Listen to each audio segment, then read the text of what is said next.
take it away. Yeah, thank you very much, David, for presenting me. And hi, everyone. Thanks for joining this session. In the next 20 minutes or so, we'll try to move over several topics which I believe are important for getting the maximum out of your qual. And those are pros and cons of cloud utilization, frequently cloud adoption challenges, how to maximize the return of investment of your cloud, and how Adastra can help you achieve that.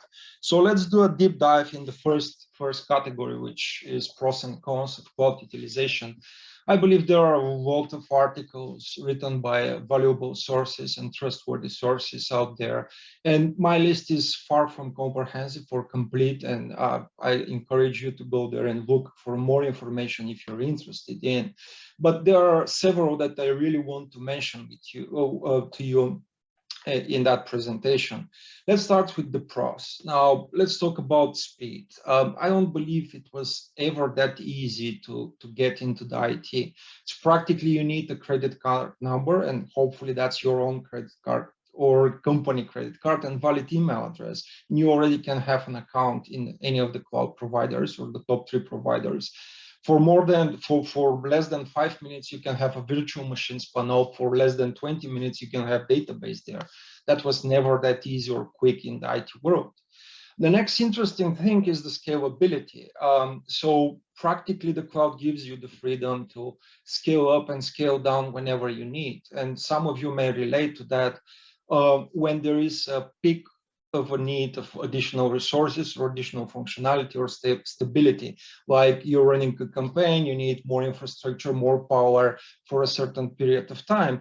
And in the classic way of doing IT, that was investing in infrastructure which not going to be needed after the certain peak or certain thing. A brief example of that is Black Fridays, where you have 3 to 4 times increase into your system, and after that it goes back to normal. Instant broad access to technology is again a hell of a benefit out of the cloud. If I remember correctly, at least out of the AWS and Azure, you have more than 200 services each, which allows you practically to do almost everything that it's needed to build a solution or to operate solution out of the cloud. And last but not least, the cost. If you do your job well and if your solution is correct, you will have a cost benefits. And we will talk about that in details later on. Now, when it comes to concerns, right, it's not just pros in the cloud.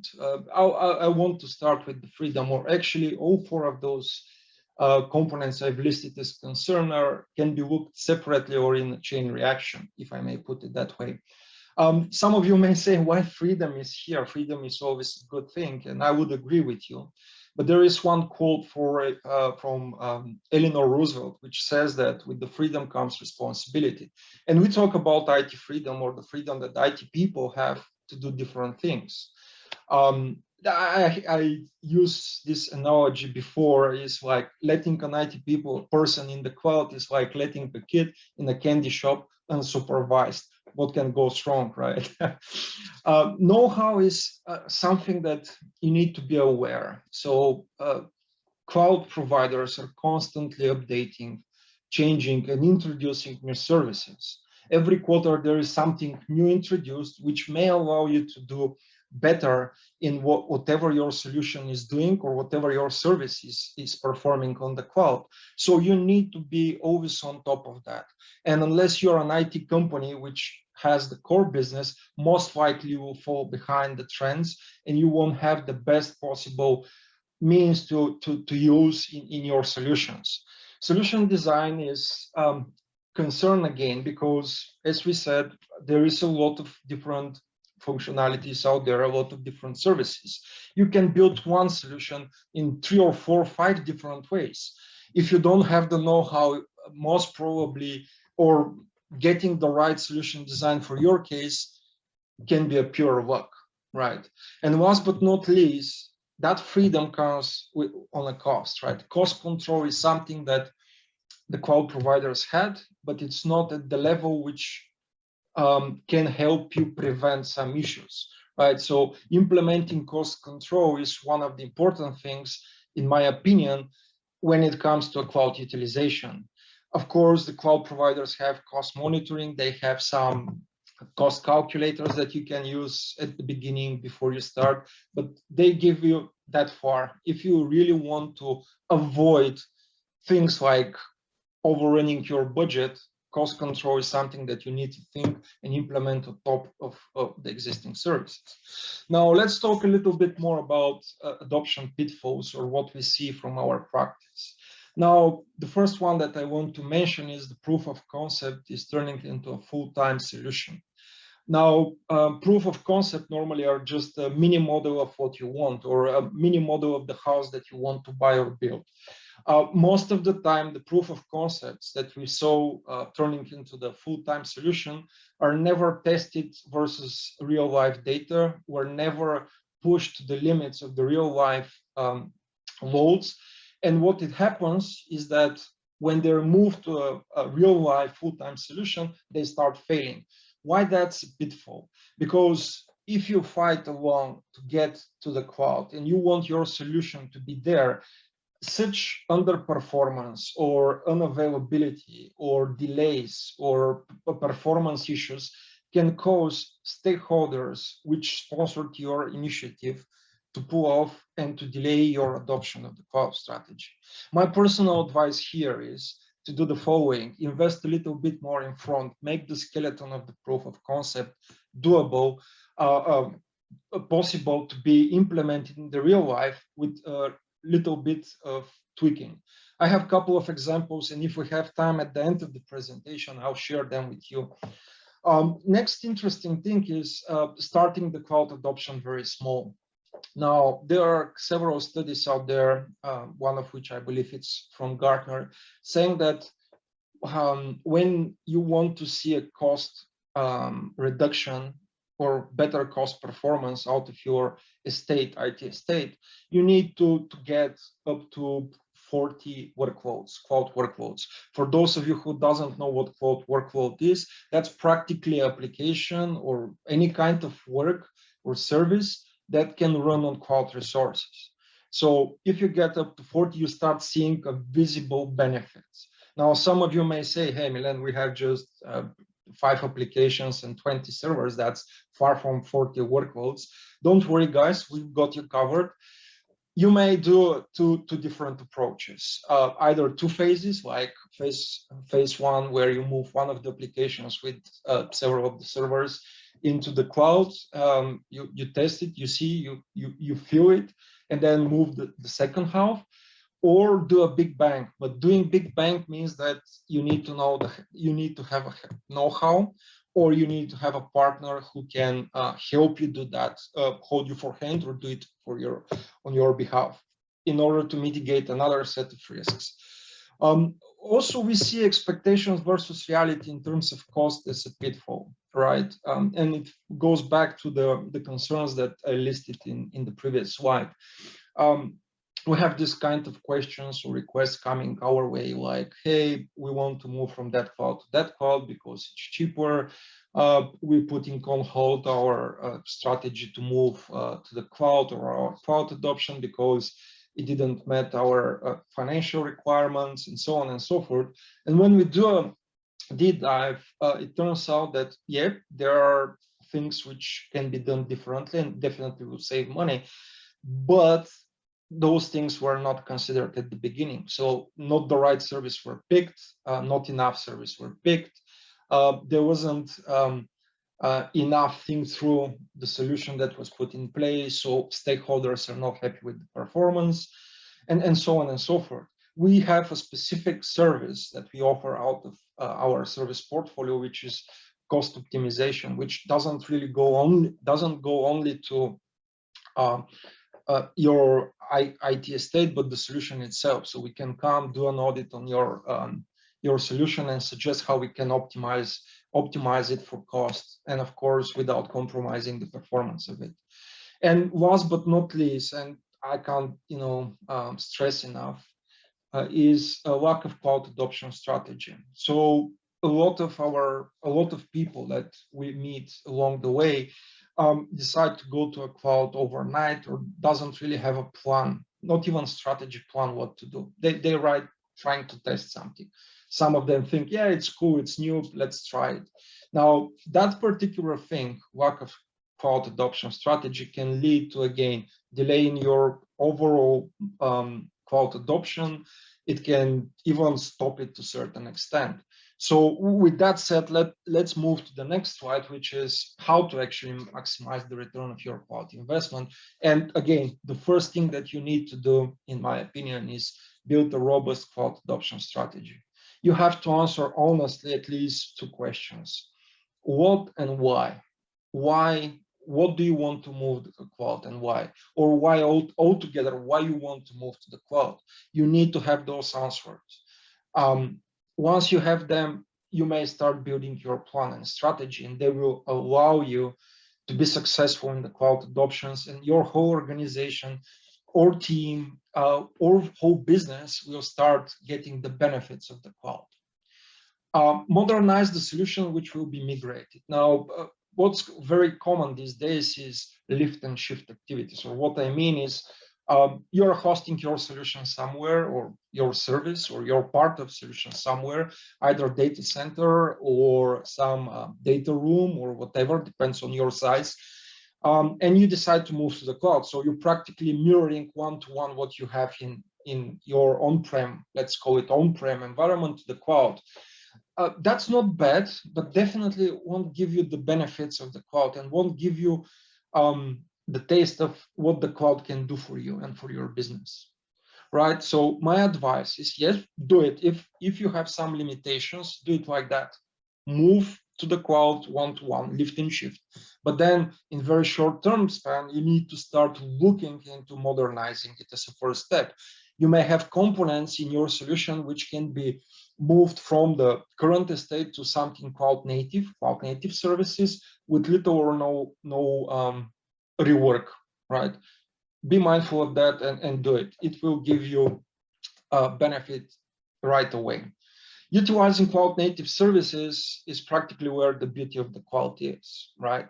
There are some concerns about that, but overall, you get the top performance, top availability, top cost optimization when you use cloud native services.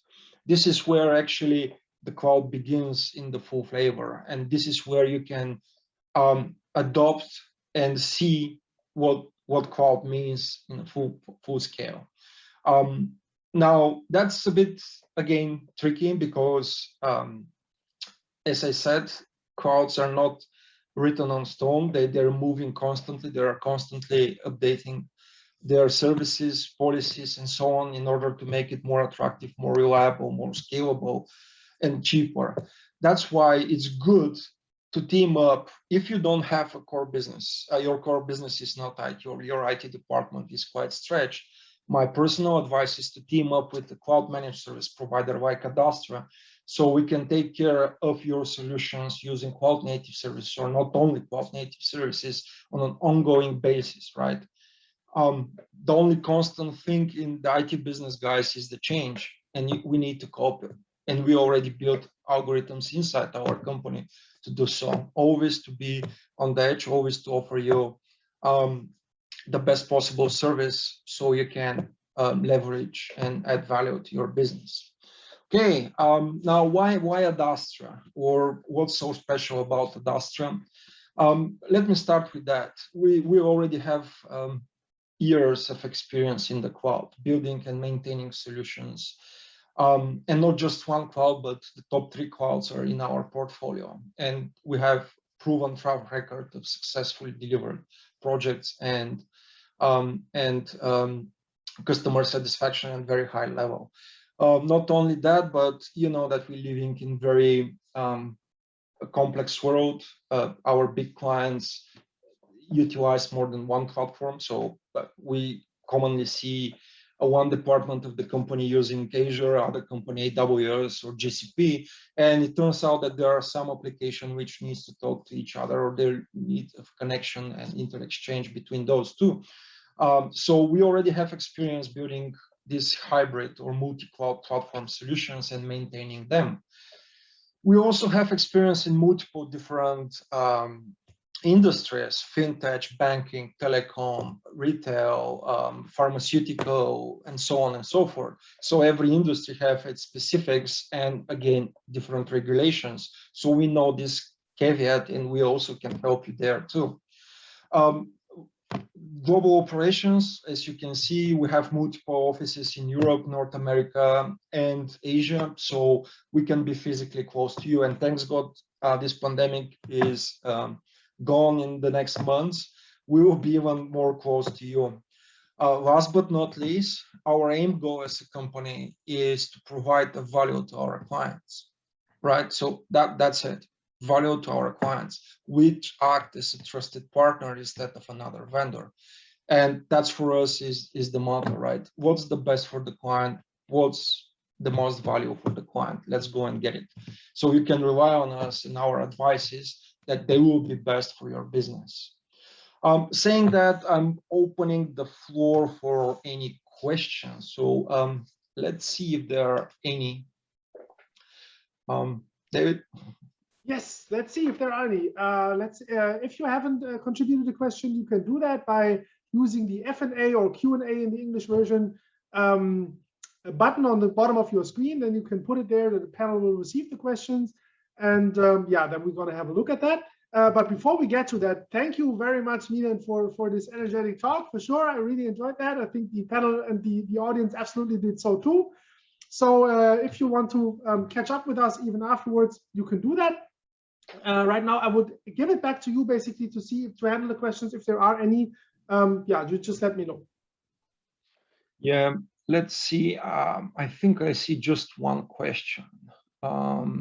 Okay, let me read it out loud.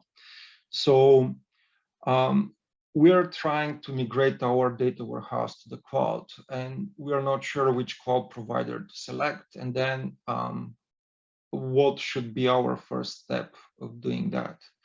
Okay, so practically this is two questions in one. So which cloud to select? That's a very good question, which actually begs more questions on my end towards the guy who asked it. So let's put it that way. When it talks about data warehouse, GCP, Azure, and AWS, they all have very powerful capabilities to build a data warehouse, right? They're practically almost equal, right? There is a caveat. And selecting the right cloud for you means more like what you currently have, what you currently utilize, and how you can transfer it to the cloud, which will be the seamless, fastest, and cheapest way of doing it. So I would say there are a lot of questions that I can ask you what you currently have in order to give you an answer about what's out there or which cloud to select. Now you talk about data warehousing being migrated to the cloud. Let's put it that way. Again, I can't really give you a straight answer just because I have at least 30 questions for you, right? How big is that data warehouse? What you're using currently? What are the plans? What are the connections? What security environments? What is the security requirement for it? Who are the stakeholders? What is connected to, right? There are a bunch of questions. So my advice to you is to get in contact with us. We will sit down with you, we'll discuss, we'll ask you a lot of questions, and then we will suggest you an approach towards that. I hope that at least gives you a next step, which is kind of come to us. We will be happy to chat with you and ask you some questions and then come up with suggestions for you. So yeah, thank you.